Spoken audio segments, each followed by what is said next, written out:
অসম সত্ৰ মহাসভা বুলিয়ে নহয়, আমাৰ পাথাৰকান্দিৰ কাৰণেও এটা ঐতিহাসিক দিন, যিটো দিনত আমি আজি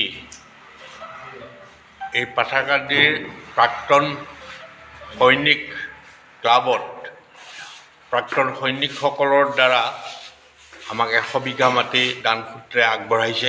এই এগ্ৰিমেণ্ট আজি আমি পাইছোঁ।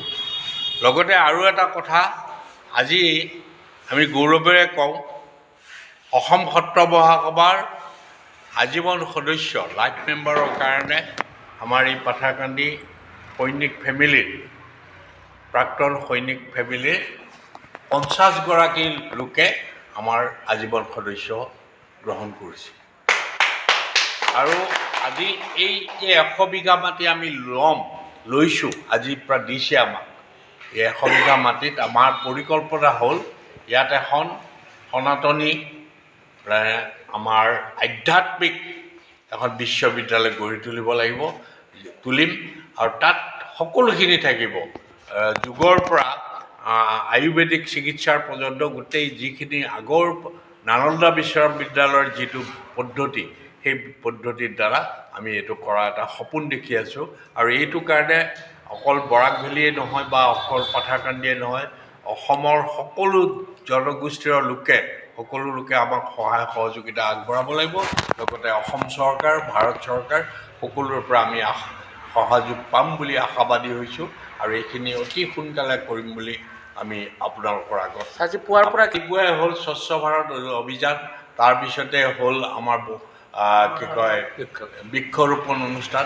বৃক্ষৰোপণৰ পিছত আমাৰ ধৰ্মধ্বজা আৰু জাতীয় পতাকা উত্তোলন হ'ল। যিহেতু এইটো সৈনিক ভৱন, ইয়াতে সৈনিকৰ সন্মানৰ কথা আছে, গতিকে জাতীয় পতাকা আৰু অসম সত্ৰ মহাসভাৰ ধ্বজা, ধৰ্মধ্বজা, সেইখনো উত্তোলন কৰা হ'ল। তাৰপিছতে আমি সৈনিকৰ যিটো শ্বহীদ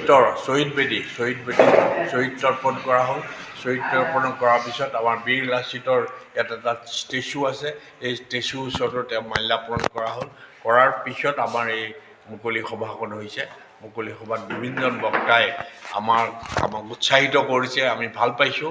আৰু আমাৰ যিখিনি ক'বলগীয়া সেইখিনিও ৰাইজৰ ওচৰত আমি কৈছোঁ, কৈ আমি আশা ৰাখিছোঁ আজি যিখিনি মানুহ আছে সেইখিনি মানুহে আৰু 100জন মানুহক কৈ বা আৰু ডাবল মানুহক কৈ পেলাই তেওঁলোকৰ পৰা আমাৰ সহযোগিতা পাম বুলি আশা কৰিছোঁ।